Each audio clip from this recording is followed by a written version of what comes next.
heart of where innovation, money, and power collide in Silicon Valley and beyond. This is Bloomberg Technology with Caroline Hyde and Ed Ludlow.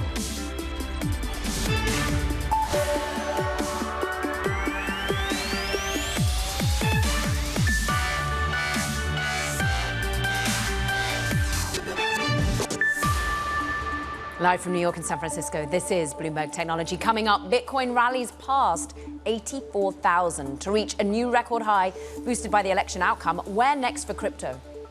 Plus, Tesla shorts prove to be a losing bet. Hedge funds shorting Musk's company lose billions of dollars. And we talk about the future of defense tech and American dynamism with Andreessen Horowitz partner Catherine Boyle. But first, let's just check in on Bitcoin. It is the story of the day. It leaps yet further, another 5% higher on the day. We're eclipsing 84,000, never been seen in terms of numbers, and it's the same reasoning behind it. Let's get to that with Bloomberg's Sonali Basak, who can talk us through basically US being the capital of the crypto planet, but what do we need to see in the short term to keep vindicating an 84,000 level for Bitcoin? One thing is just watching the flows, because they have been dramatic, and you have seen stunning flows, not just into Bitcoin, but almost every stock related to Bitcoin as well. If you think about it over a 7-day period, you have Coinbase up almost 75% in a 7-day time frame, and you have MicroStrategy up more now today than it was the day that the Trump victory was announced. So that's just how much you're seeing the excitement around these stocks. And what's interesting too, Caroline, is you haven't even seen some critical moves by the the future Trump administration, rather. For example, who would be the SEC chair? What tone would they take when it comes to crypto? Will that make Bitcoin go higher from here? We're looking at Solana, Dogecoin as well over 1 week, and you're seeing the gains across the crypto atmosphere just stunning. This is an industry that put $100 million into backing its preferred candidates. And in President-elect Trump, they got their preferred candidate. And you're so right about, well, what happens next? The market thinks that Bitcoin keeps going, right? It thinks Bitcoin goes to 100,000 US dollars per token. It does. Well, let me give you one man's example for what we heard this morning. We talked to Metafied CEO Frank Spicer. He gave us essentially a target of about $100,000 for the end of the year and $150,000 into next year, towards the end of next year. So a significant move higher, but the $100,000 time frame he gave us was also what he had given us before. So the additional upside remains a question, at least what it looks like for the next year or so. To the point that you've been making, flows have driven the story here, but what about fundamentals? And is there anything here that you just take the beginning of the year, for example, when you saw the new Bitcoin ETFs approved by the SEC, you saw a huge run up into that moment, but a leveling off for a long time. Ed, you and I have sat here talking about it. One question I have is the assets outside of Bitcoin. The places where the SEC had cracked down on different forms of tokens that are trading on exchanges, right. Do you see more of a flow into that, and does that take away from Bitcoin at all? Something to keep an eye on as the story goes on. Keep an eye on Bitcoin, 84,000 US dollars per token, risk on attitude in markets. If you look at it, Bloomberg, Sonali Basak, thank you so much. You look away from Bitcoin and the equity markets, technology, more risk off, particularly the chip sector, with the stocks down significantly. Jordan Klein, analyst at Mizuho Americas, joins us now. And let's start there. It's an interesting sentiment in the market this morning. Bitcoin going gangbusters, semiconductors softer. Why? Well, I don't know if there's any one specific data point today that's putting the semiconductor sector under pressure. I mean, this is a sector that's going to be pretty volatile, I think, until Trump takes office and you can get more clarity around his positioning around tariffs. How aggressive will he be? What will the impact be on global trade? And this group has had a nice move. I mean, it's underperformed broader tech and definitely software since the election. But remember, it's one of the top performers in the equity market year to date, with NVIDIA leading the way. So I just think you're going to see ebbs and flows. But clearly, there's a lot of momentum in semis. And when it sees a sector like crypto and fintech take off, there's going to be some people who want to play into that. Can I go micro for a moment? And super microcomputer, we completely basically ignored because it came out with its update for the market on the same day as the election results. but it needs focusing on because it's down another 11%. It has erased an awful lot of market capitalization because we're worried basically not only about disappointing sales forecasts, but ultimately about accounting probes, about a DOJ investigation, about a delayed 10K financial disclosure, all of the above. How much do you focus in on these individual names and as to whether they can vindicate the AI bubbles?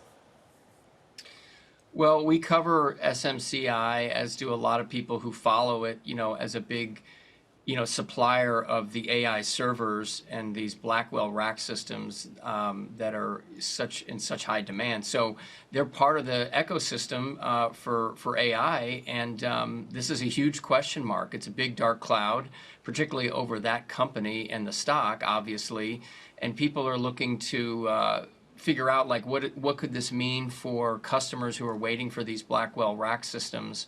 And what could it mean for other competitors who might benefit if, orders move from Supermicro into players like Dell or Hewlett Packard or Hyde? I don't necessarily think it changes the whole dynamic of AI investment and demand exceeding supply. I think that's going to remain intact into next year. But I think it just shows you the risks associated with some of these names. What goes up can come down, and you never know when you're going to be hit with some of these headlines kind of out of the blue, to be honest. Jordan, common to Supermicro, NVIDIA, the industry at large, is China. And when it comes to President-elect Trump, we have a firmer sort of understanding of a tariff policy. But when you think about the end market that is China, do you have a clear sense of whether President-elect Trump will or will not allow America's biggest technology companies to do more business in China going forward? No, I think that's part of the uncertainties is I don't think he's going to restrict, across the board U.S. companies dealing in China.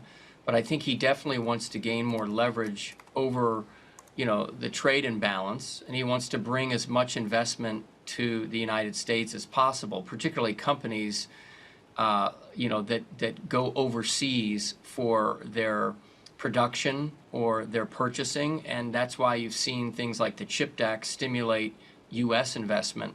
So Again, I think he's going to do anything he can to incentivize companies, whether they're U.S. based or even overseas, to look to the United States first, as opposed to China. And I already think that was going on, right, even before Trump was elected. I think this was part of the Biden administration's focus with the CHIPS Act money. But I think that only accelerates, and then the question becomes, what is the actual implication if he puts these large tariffs on? It's going to be something we have to wait and see. Jordan, I'm a creature of habit. Every day I wake up and I read the same thing, Klein's Quick Tech Bites, authored by you. And in today's edition, you're talking a lot about cyber stocks. What's your focus there? Well, this is an area I would watch closely if I was an investor looking to make money into the coming year. I mean, security stocks are always topical just because there's a lot of risks for companies globally from attacks and breaches and so forth. But we did a survey of over 100 U.S.-based IT managers and asked them, their propensity to spend and invest in the security sector and how AI might actually impact their spending. And the results were quite favorable. It's a long report, but the summary is that companies are looking to spend more in security, not less. I think AI is going to drive more investment. And some of the companies that were talked about that look to be the clear beneficiaries not only include Microsoft, but also CrowdStrike, Palo Alto, and a company called CyberArk. So I think you want to overweight this group. You're going to get some earnings this week, which could make it volatile, but a year from now, I think a lot of these stocks are higher. What else are you seeing your phone ring off the hook about? What stock aren't we talking about that your clients are? Well, I'll tell you one group that I think is going to remain in focus. It's done well, but I think generally the more average investor is still unaware of the opportunity is optical. So a lot of the cloud data centers, to be able to handle all the data and the higher speeds from NVIDIA's Blackwell, they need to basically upgrade all the connection points inside the data center and from data center to data center. And optical is the fastest, most efficient way to do that. So you've seen some companies, if you pull up the charts on Coherent, COHR, Lumentum, LITE, other companies called Astera Labs and Credo. These are companies, and you even look at Marvell and Broadcom, which a lot of people own and know, but they're all going to benefit from this shift in CapEx spend in the data center to broaden out into connecting all these high-speed GPUs together so that they can basically produce the output that these cloud companies are seeking with these AI-enabled applications. That's an area that's going to remain in focus, and I continue to expect more money to move into those stocks. Coherent down on the day, but up 13% on the month. We appreciate it. Jordan Klein, analyst at Mizuho Americas. Great to have your time. Meanwhile, coming up, Tesla shorts. Ooh, proving to be a losing bet. More on that next. This is Bloomberg Technology.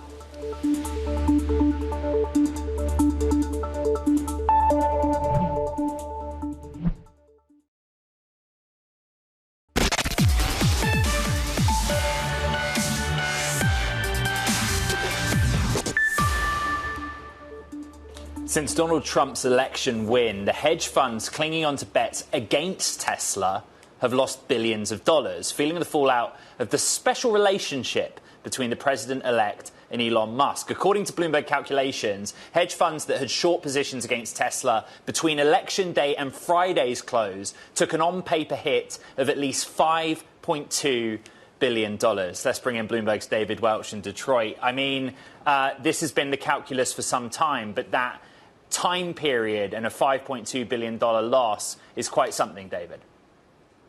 It is. Look, people have lost money trying to short Tesla and bet against Elon Musk for a long time. But in this case, I think the bet was that his whole robotaxi plan, turning Tesla into an AI company, either wouldn't happen or wouldn't happen on time. So there would be a lot of bad or delayed news on Tesla, stock would go down and the shorts would do well with it. When in fact now you've got this tight relationship with Donald Trump. That means you'll see EV policies probably that are crafted to help Tesla, and more importantly, you'll probably see some sort of permissive federal framework for autonomous vehicles that will also help Tesla's plans for robotaxis. And investors like that, they're willing to bet on that. And the shorts, they got hit hard. Is anyone still clinging on? I know that Bloomberg spoke to Per Nakanda, CEO of hedge fund manager Clean Energy Transition, who had a little bit of skin in the game when betting against Tesla. But what's the sort of percentage float that's shorted now? Look, I think it's pretty small. I forget what it was in the story, but I think a lot of people have had to buy to basically cover their short positions. I think there's some still in there who are thinking that Trump will gut some of these IRA credits and things that help EVs sell. And if Trump had a lawsuit against the state of California before, and if that happens again, if it's successful, and you get rid of some of these clean air credits that other companies have to buy from Tesla, which is a very profitable part of Tesla's business, if that shrinks because of this, then it could work against the company, a Trump presidency. But again, you've got Elon Musk sitting next to Donald Trump, talking to him about policies for this things. It's hard for these kind of things. It's hard to imagine he's going to suggest that Donald Trump do anything that's going to hurt clean air credits, that's going to hurt IRA credits and other things that will help his company. As of November the 6th, the story says only 7% of hedge funds were net short Tesla, way down from 17%, but only 8% are actually net long the stock, probably reflecting how far it's already run up. David Welch, we really appreciate it. Thank you so much. Let's switch gears. Let's talk about China. And China's Singles Day kicks off officially today, with many retailers slashing prices, offering promotions for the big shopping day. But look, for many, this has been a weeks-long affair.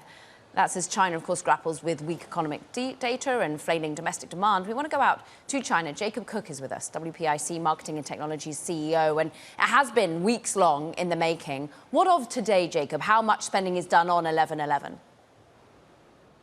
Well, probably about 25 to 30% is actually done on the day now. The festival has been getting longer and longer every year. We started back in October this year. But overall, pretty optimistic. We just closed out about 10 minutes ago here. We're now the 12th in China. But overall, we're actually predicting a little bit stronger growth we had year over year this year than last year. So it's looking pretty optimistic so far. And what are they buying? Well, a lot different things now, actually. There's a lot about the hobbies and outdoor consumption. Pet had a really good shopping festival as well. Exercise, outdoor, vitamins, personal care, cosmetics, these types of things. Definitely what we've kind of summarized this trend is to be more along the Lululemon and a little bit less than Louis Vuitton. And that's kind of just a general emergence of that new consumer that's come out of China. For our global audience on Bloomberg Technology, a lot of people watching this won't have experience, particularly of Alibaba, but also JD.com's consumer-facing businesses. What's the experience like in China? Is it kind of something akin to an Amazon Prime Day window in the United States? How do people rush to do their shopping? Well, I think there's two things. One, there's probably people that have had their eye on certain items for the year. Maybe it's a new set of golf clubs or sporting equipment. And then there's also the people that stock up. Pet food really has a lot to do that, and the pet category with people stocking up for months and months in advance. You're going to see basically every ad on elevators, on TVs, et cetera, promoting the shopping festival for about a month.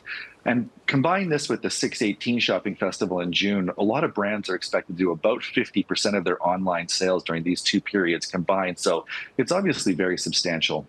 Jacob, you help global brands make inroads into China, but also Japan, South Korea, other Asian markets. What are they telling you about nervousness around continuing to focus in on China at this moment, given the economic concerns, given a new administration that's going to come in the US? Yeah, certainly our brands have been asking for diversification throughout the region, and we operate, as you said, all throughout Asia. So that's Korea, Southeast Asia. We are, though, taking a lot of learnings from here. So if you look at a lot of the dominant platforms, whether it's Coupang in Korea or Lazada and Shopee in Southeast Asia, a lot of them are either owned by Chinese, heavily invested by Chinese, or they have some major operations that have come out of China. So as we're diversifying, China still being about 2/3 of all e-commerce GMV when you add up that region. But we do see a lot of the learnings coming from China being applied, especially in the live streaming, the influencer marketing, and these types of things that are becoming more and more popular, especially when we see the rise of TikTok sales throughout Asia too as well. Jacob Kirk of WPIC Marketing and Technologies, thank you very much. Now coming up, AI sales startup 11x gets an investment boost from Andreessen Horowitz. More on that next. Let me go back to Tesla. So Tesla is trading more than 10%, session high at its highest level since April 5th of 2022. It is up for a fifth straight day post the election, matching the run of gains it had in September. A lot of momentum there, not for the shorts. This is Bloomberg.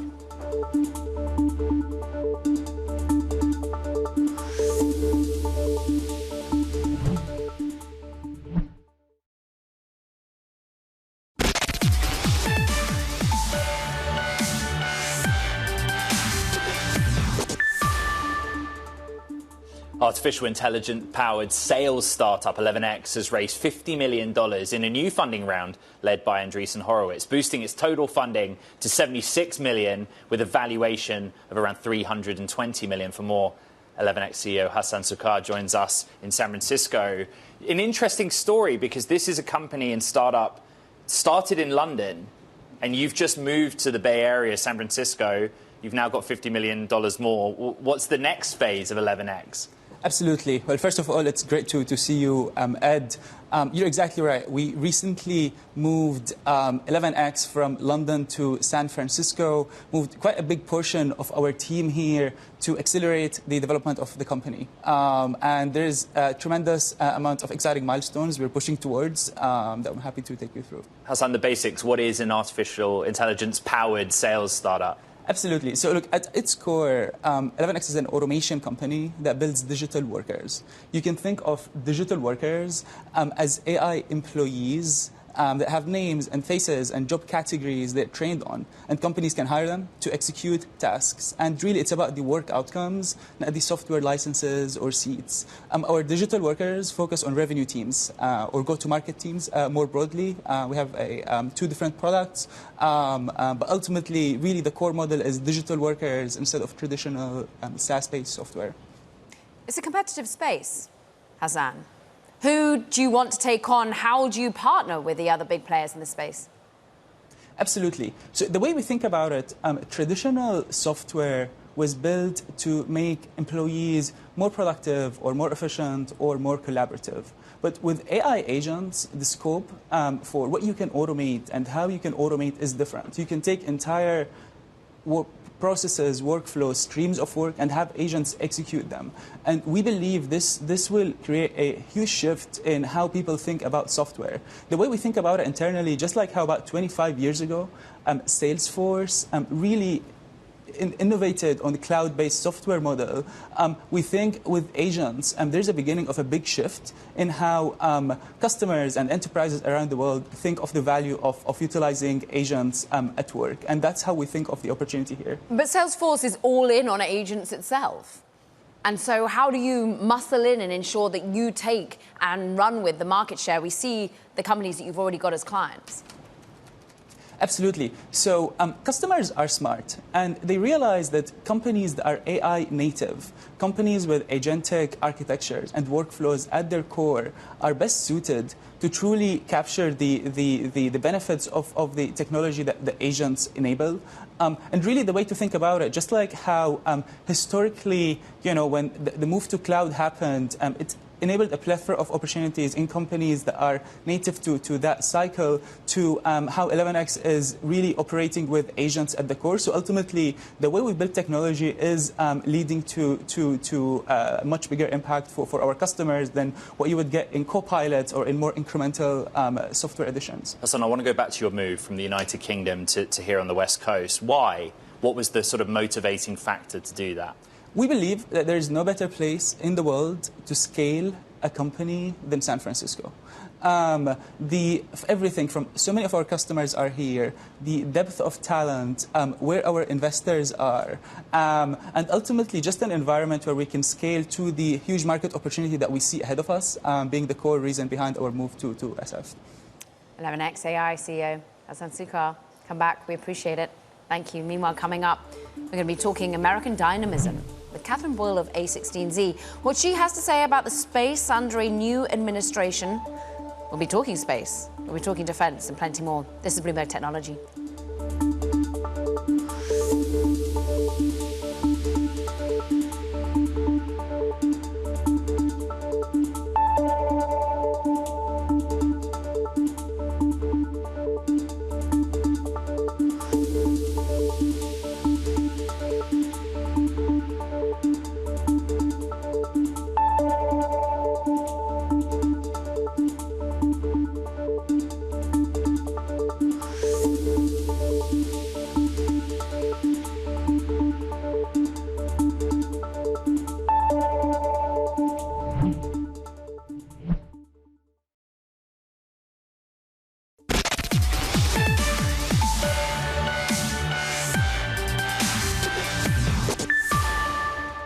My reaction on kind of the more business side, the defense side, is it's great to have someone inbound who is deeply, deeply aligned with the idea that we need to be spending less on defense while still getting more, that we need to do a better job of procuring the defense tools that protect our country. Trump famously got involved in the nitty-gritty of some of our aircraft carrier design and some of the procurement of Air Force One. To see that level of involvement from a president is pretty rare, and I think an indicator of his priorities.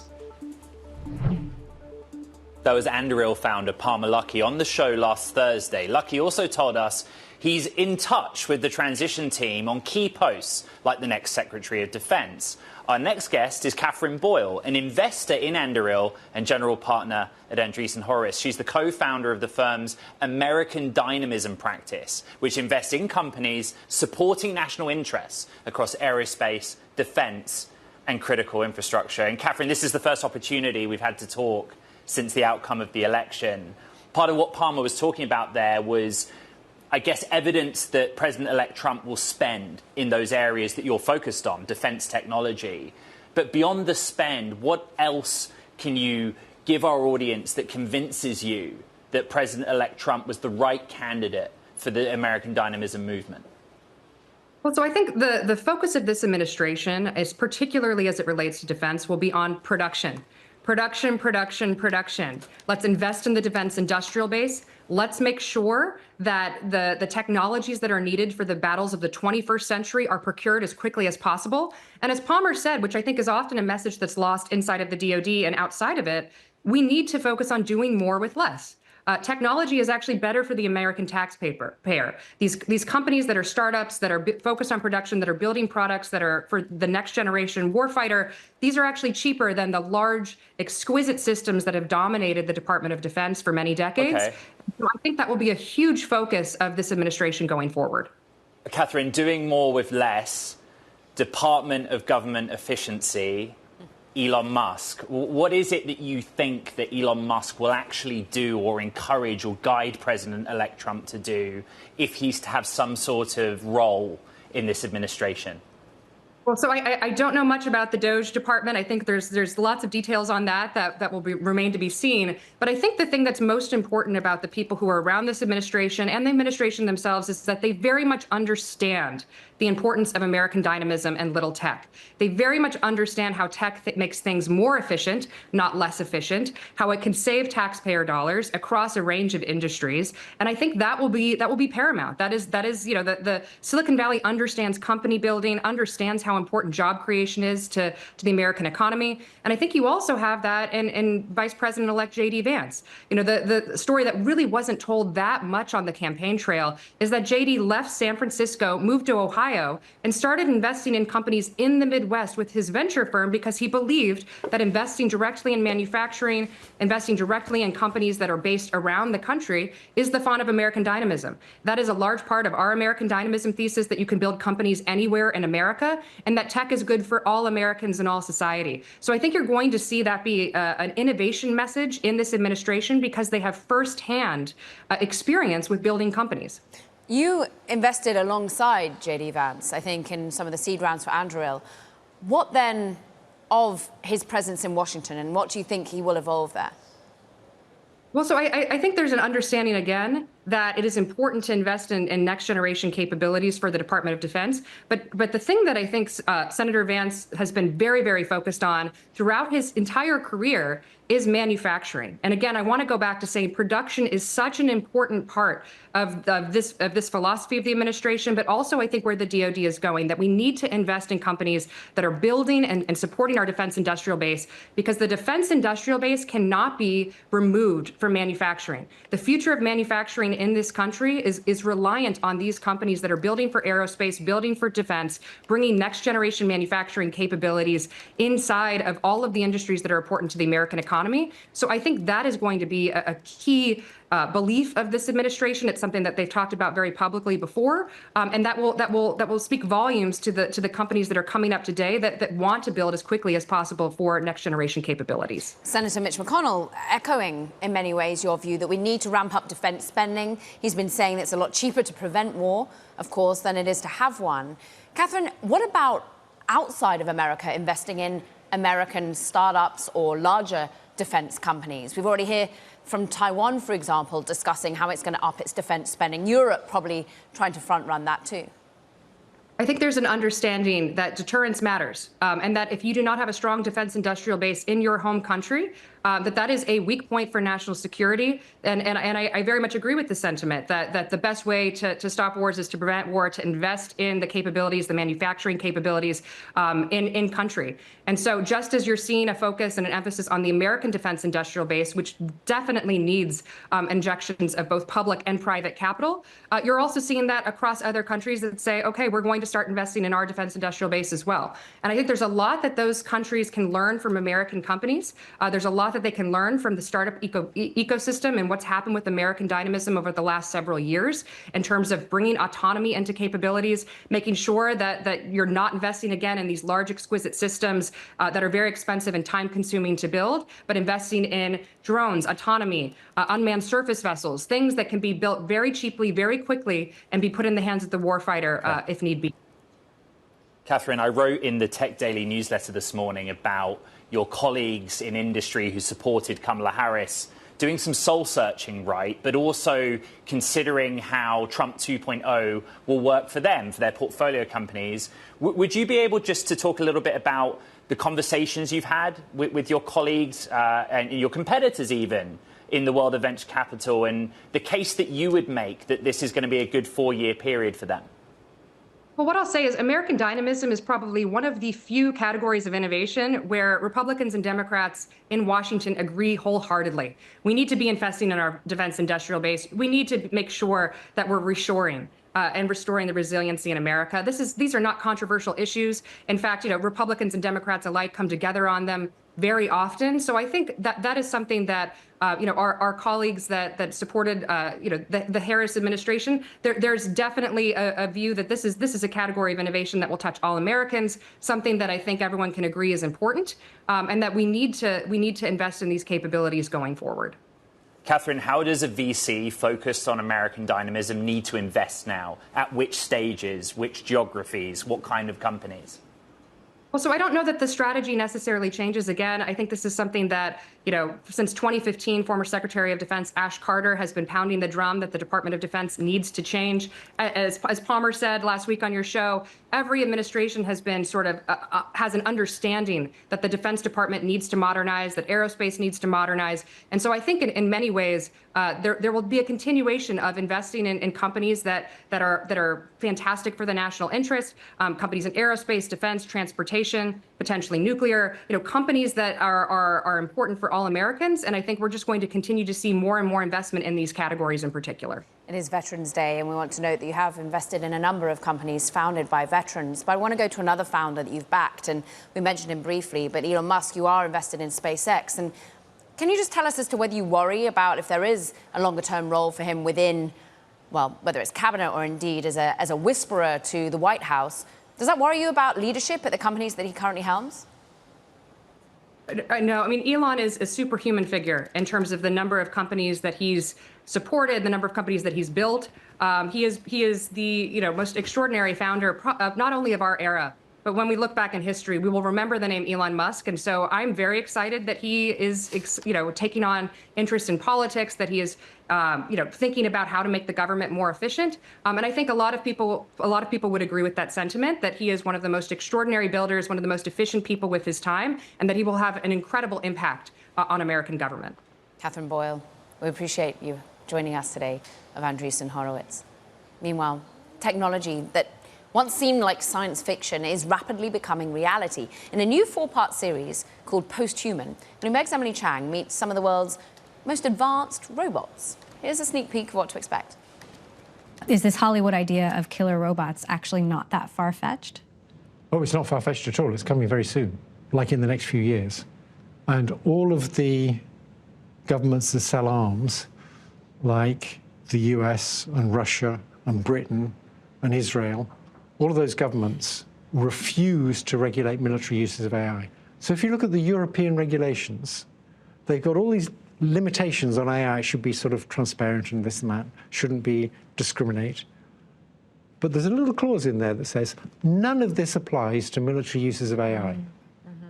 They don't like regulating themselves.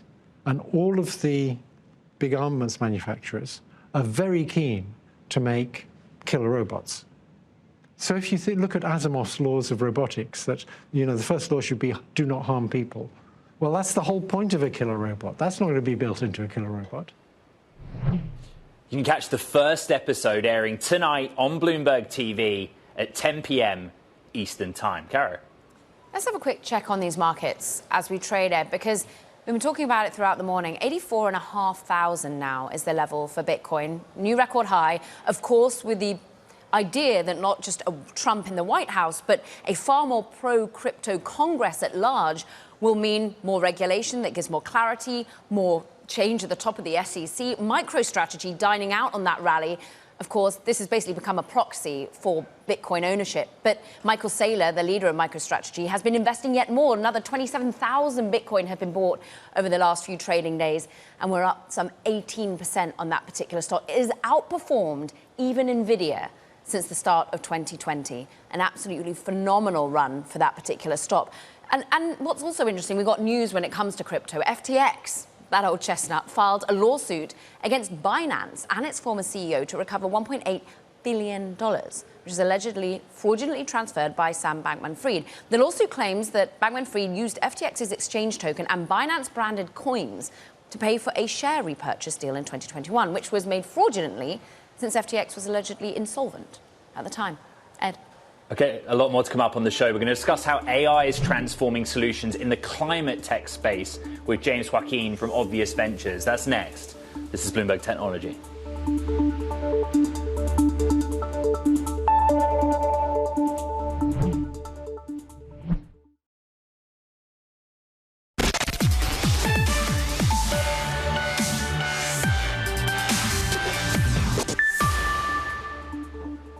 Time for the VC roundup. First up, Talabat says they're eyeing ways to diversify beyond food and grocery deliveries with a possible expansion into healthcare, beauty and fintech. This is the Middle Eastern subsidiary of Delivery Hero tees up a share sale that could value it at $14.4 billion. Plus, Indian food delivery platform Swiggy saw its $1.3 billion IPO subscribed more than 3 times on Friday, driven in part by a late surge in demand. One of the few $1 billion plus listings in India this year, it drew bids for 6 times the shares kept for foreigners and domestic money managers. And LG has added Axis Capital to its roster of banks for a potential IPO of its Indian unit. That's according to sources. The South Korean company selected the Indian bank as it moves forward with a share sale in Mumbai, seeking to raise $1 to $1.5 billion. Caroline. And let's just talk about the US and how it will continue its fight against climate change. That's even with Donald Trump in the White House. Those are the words of Biden's top climate negotiator, John Podesta, earlier today at COP29.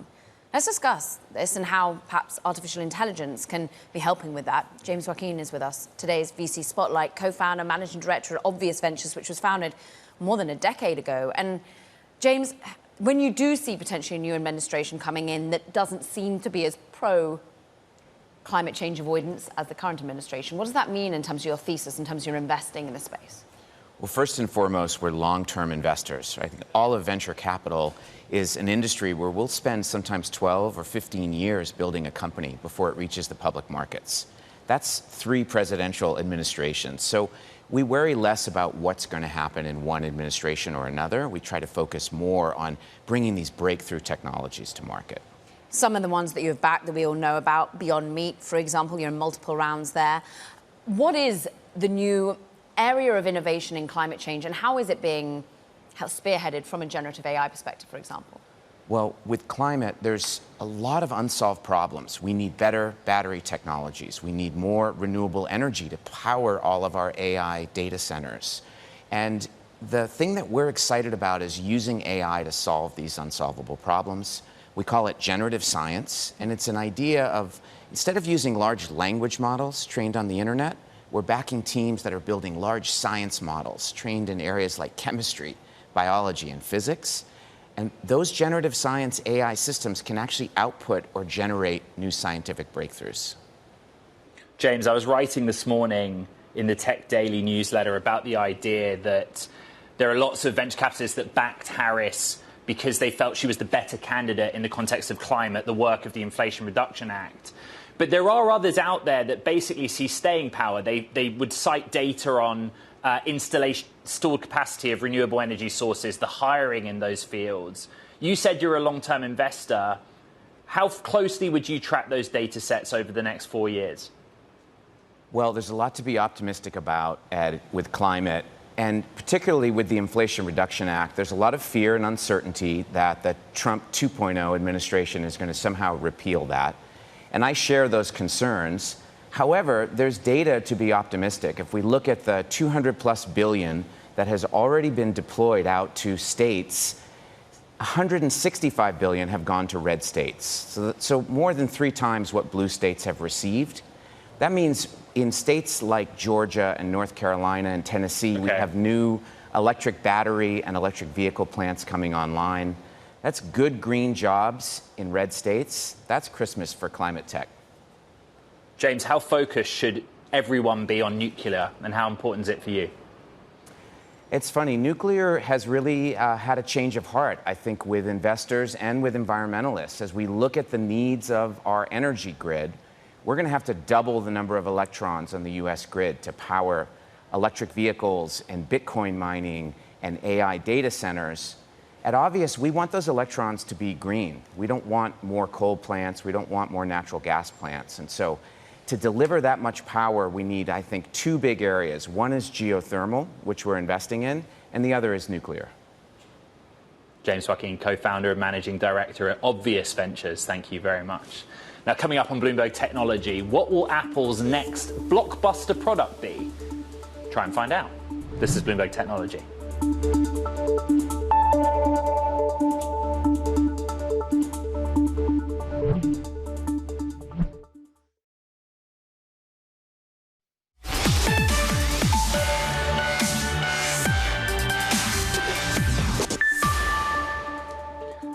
For years, Apple watchers, customers and investors have been fixated on the same question. What is the company's next blockbuster product? Bloomberg's Mark Gurman wrote about it in this week's Power On and joins us now. Beyond the iPhone, what is it? What is the next thing that is going to be the driver of growth? Well, let's just take a step back and talk about the iPhone for a second, right? It generates over half of the company's revenue as a standalone product. But almost the rest of all of Apple's revenue, from services to things like Apple Care to AirPods to Apple Watches, even iPads, Macs, Apple TVs, HomePods, all of these things are bought by customers because they have an iPhone or because they're in the Apple ecosystem, because they fell in love with the iPhone. There will never be another Apple product like the iPhone, something that sits at the center of the company and generates half of the revenue from a hardware standpoint and the other half from an attachment and services standpoint, right? So investors have to understand that and come to that realization. But there are little bets, more modest things that Apple will bring to market. Some built around the iPhone, some completely standalone. And the hope for Apple investors is that you can stack up a bunch of $20 to $50 billion a year businesses, things about the size of the AirPods, Apple Watch, and iPad. So to answer your question, the areas that Apple is exploring and moving into, obviously headsets, but beyond mixed reality, going into pure augmented reality glasses or standalone glasses without displays. Things like expanded versions of AirPods that tap into AI. There have been explorations into home robotics, explorations into home energy, a way to monetize the health products into a subscription service, right? The big thing coming next year is a push into the smart home. Right. So for the first time, Apple's really going to dive 2 feet first into smart home appliances. So in the first half of next year, you'll see a push into smart home displays, right? A couple years after that, you'll see a new smart display with a robotic limb. So definitely a bunch of these little categories that they hope will add up into something bigger. One key category that was new, innovative, and perhaps hasn't taken off in the way they expected was Vision Pro. But you're saying in this latest Power On that we finally got the killer app. Just talk us through it. If you have a Vision Pro, and I know there's not many of us out there, you want to try, coming out in the beginning of next month, is a Vision OS 2.2 update. It's available in beta now. I've been using it. There's been this long-lasting Mac external monitor feature where you can put on the headset and you can view your Mac display in there. And it's basically an enlarged version of what's on your Mac right now, right? A lot of people, Vision Pros, use that. They're adding a new feature that allows you to add a wide monitor or an ultra-wide monitor. And so if you turn this feature on, you get a gigantic curved display that can go almost 360 degrees, and you can see what's on your Mac through that. And it's a really powerful tool and a great productivity use case for the Vision Pro. The problem is that the Vision Pro, if you're not laying down with your head on the back of a pillow on your couch, it's often hard to wear the Vision Pro for extended periods of time. And the bands that Apple include in the box with the Vision Pro are part of the reason. There's a back of head band, and then there's a band that has a thin strap that goes behind the head on top of the head. Neither are very good for long-term productivity. But Belkin, this is a company that's owned by a Foxconn subsidiary, so they work very closely with Apple, came out with a new overhead strap that attaches to the back of head strap, and combined, you can wear it for longer use cases. Mark Gurman, with all the latest and greatest out of Apple, we really appreciate. Meanwhile, let's do a quick check on the rest of the tech sector for you, because, Ed, we are down on the NASDAQ, chip sector falls, but Bitcoin above 84,000. Tesla, you said it, at a highest since 2020? Yeah. Astonishing momentum. That does it for this edition of the show. Check out the pod. You know where to find it. Happy Monday. This is Bloomberg.